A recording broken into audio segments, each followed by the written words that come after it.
اور بڑی مشہور ہے، اور میں سن کے حیران رہ گیا ہوں کہ بڑے بڑے نامور علماء یا خطیب کہہ لیں، ان لوگوں نے یہ روایت اپنے جلسوں میں بیان کی ہے، اور آپ نے بھی ہزارہا مرتبہ سنی ہوگی۔ جب بھی آپ شہد کھاتے ہیں، حضور صلی اللہ علیہ وآلہ وسلم کی حدیث مبارکہ، حضور نے ارشاد فرمایا، یہ ابن ماجہ کے اندر روایت ہے، حضور نے ارشاد فرمایا جو بندہ مہینے میں 3 دن، غالباً 3 دن ہے، یہ 1 دن ہے، حضور نے فرمایا جو بندہ ہر مہینے 3 دن شہد کھا لے، اللہ تعالیٰ اس کو بیماریوں سے محفوظ رکھتا ہے۔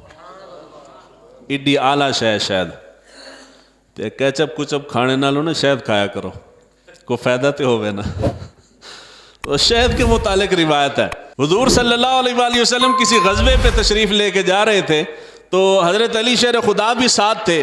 طویل واقعہ، صرف اختصار کے ساتھ جو مقصد کی بات ہے وہ کرنے لگا ہوں۔ کسی جگہ پہ جا کے پڑاؤ کیا، کھانے کا وقت تھا، کھانا پیش کیا گیا، تو سوکھی روٹی تھی، اس کے اوپر لگانے کے لیے، ساتھ کھانے کے لیے سالن وغیرہ کوئی چیز نہیں تھی۔ تو حضور صلی اللہ علیہ وآلہ وسلم نے صحابہ سے پوچھا، صحابہ نے کہا یا رسول اللہ اس کے علاوہ کوئی بھی چیز کھانے کے لیے میسر نہیں ہے۔ صحابہ کے اس مجمع کے اوپر ایک شہد کی مکھی بہت زور زور سے بنبنا رہی تھی۔ صحابہ نے آ کے حضور سے کہا کہ یا رسول اللہ یہ شہد کی مکھی کافی دیر سے اوپر چکر لگا رہی ہے اور بڑی سپیڈ کے ساتھ۔ حضور نے فرمایا کہ تمہیں معلوم ہی نہیں ہے کہ وہ کہنا کیا چاہتی ہے، اس نے تمہیں دیکھ لیا ہے کہ تم سوکھی روٹی کھا رہے ہو، اور اس کو معلوم ہو گیا کہ میرے صحابہ کے پاس کھانے کے لیے کچھ ہے نہیں ہے، تو وہ تمہیں بتا رہی ہے، اشارہ کر رہی ہے کہ یہاں قریب ہمارا چھتا ہے، وہاں سے جا کے شہد لے آؤ، شہد کے ساتھ روٹی کھاؤ۔ کھانے کی گل تے زور نہ لاکھیا کرو، یہ تو ہمارا پسندیدہ فیورٹ مسئلہ ہے کھانے کا۔ تو حضرت علی شیر خدا اٹھے، پیالہ لے کے اس مکھی کے پیچھے چل پڑے۔ مکھی چلتی چلتی غار کے اندر چلی گئی۔ اس غار کے اندر حضرت علی نے دیکھا شہد کا چھتا لگا ہوا تھا۔ حضرت علی وہ پیالہ شہد کا بھر کے لے آئے، اس سے صحابہ نے بھی اور حضور نے بھی روٹی تناول فرمائی۔ سبحان اللہ، علی نہیں آکھنی، میں کو دساں گا کتنے آکھنی، میں کہا علی نہیں آکھنی۔ تو حضور صلی اللہ علیہ وآلہ وسلم نے اس مکھی سے پوچھا، حضور نے کہا کہ تم ظاہری بات ہے مختلف علاقوں میں مختلف پودوں کے اوپر مختلف پھولوں میں سے رس چوستی ہو، تو ہر رس جو ہے وہ اتنا میٹھا نہیں ہوتا، کوئی کڑوا ہوتا ہے، کوئی ترش ہوتا ہے، مختلف اس کے ذائقے ہوتے ہیں، تو یہ سارے ذائقے چوس کے اتنی مٹھاس کہاں سے آتی ہے؟ تو مکھی کہنے لگی کہ ہم سارا رس چوس کے جب جمع کر لیتی ہیں تو اس وقت بیٹھ کے آپ کی ذات پہ درود پاک پڑھتی ہیں، درود پاک کی برکت کی وجہ سے اللہ تعالیٰ اس کو میٹھا کر دیتا ہے۔ سبحان اللہ، علی بھی نہیں سی آکھنی۔ تو حضور صلی اللہ علیہ یعنی جب کسی بھی جلسے کے اندر یہ بیان ہوتا ہے کہ حضور صلی اللہ علیہ وآلہ وسلم کے درود کی برکت سے شہد کے اندر اللہ تعالیٰ نے مٹھاس پیدا کر دی ہے، تو لوگ عش عش کر اٹھتے ہیں، اور کتنا عش عش کر اٹھتے ہیں ایتھوں اندازہ لا لو، میں منع بھی کیتا ہے پھر بھی تکے نال سبحان اللہ نکل گئی ہے۔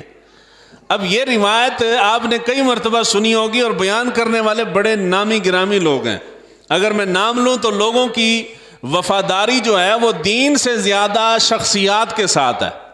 پیر نال وفاداری زیادہ ڈاڈی ہے، قائد نال، تنظیم دے وڈے لیڈر نال، انہاں لوگاں نال وفاداریاں ساڈی ہیں نے، مگر دین نال وفاداری انہاں تو بعد ہے۔ اگر شخصیت کے آئینے میں ہمیں دین اس کے مطابق ملے گا تو قبول ہے، ایسا دین جس کے اندر ہمارا پیر فٹ نہ ہے وہ دین بھی قبول نہیں ہے۔ اور لوگ دین کا انکار کر دیتے ہیں مگر پیر کا انکار۔ اگر میں کہوں کہ جی فلاں فلاں ہستی نے یہ بیان کی ہے تو ان کے جو مریدین ہیں انہوں نے آکھنا ہے ساری دنیا جھوٹ مار دی، مگر ساڑھے پیر نے بیان کی تھی تو گل سچی ہے۔ میرے پاس ایک مرتبہ ایک علامہ صاحب نے ایک روایت بھیجی، کہنے لگے کہ جی ہمارے قائد محترم نے یہ روایت بیان کی ہے، ان کی ایک تنظیم تھی، تنظیم کے جو بڑے لیڈر تھے انہوں نے وہ روایت بیان کی تھی، ہمارے جماعت کے قائد محترم نے یہ روایت بیان کی ہے، آپ اس کے بارے میں کیا کہتے ہیں؟ میں نے کہا جی یہ کسی کتاب کے اندر نہیں ہے، جھوٹی ہے۔ کہنے لگے جی مسئلہ ایک قائد محترم نے بیان کی ہے، تو ہم اگر کہیں کہ جی واقعی جھوٹ ہے، وہ اتنی بڑی عظیم ہستی ہیں تو بےزتی بڑی ہونی ہے۔ مجھ سے سوال کیا لوگوں نے، تو میں نے بڑا ٹھوک بجا کے کہہ دیا ہے کہ جی نہیں، ہمارے لیڈر نے کہا تو یہ ہو ہی نہیں سکتا کہ حدیث نہ ہو. کہتے ہیں کہ جی کوئی گنجائش پیدا کر کے کسی کتاب سے کوئی تھوڑا بہت ثبوت مل جائے آگے لوگوں کو مطمئن کر لوں گا. میں کہ جی لوگوں نے تو مطمئن کر لو گے مگر اللہ تے اللہ دے رسول کی میں کرو گے. یہ بات کہ جی میرے لیڈر نے بیان کر دی اب میں نے ہر حال میں ثابت کرنی ہے. ہن کسی دا پیو بھی انکار نہ کروا سکے. اس کا مطلب یہ ہے کہ ہمیں اللہ رسول سے محبت نہیں دوسرے لوگوں کے ساتھ محبت ہے. تو اللہ اور اس کے رسول کی محبت پہلے ہے, باقی ساری محبتیں اس سے نیچے ہیں. یہ جو واقعہ ہے کہ جی وہ درود پڑھتی ہیں تو شاید میٹھا ہو جاتا ہے, ایسی کوئی روایت کتب حدیث کے اندر موجود ہوں آنکھوں جی اونچی آواز نال سبحان اللہ کے سجے کوئی ایسی روایت موجود نہیں ہے.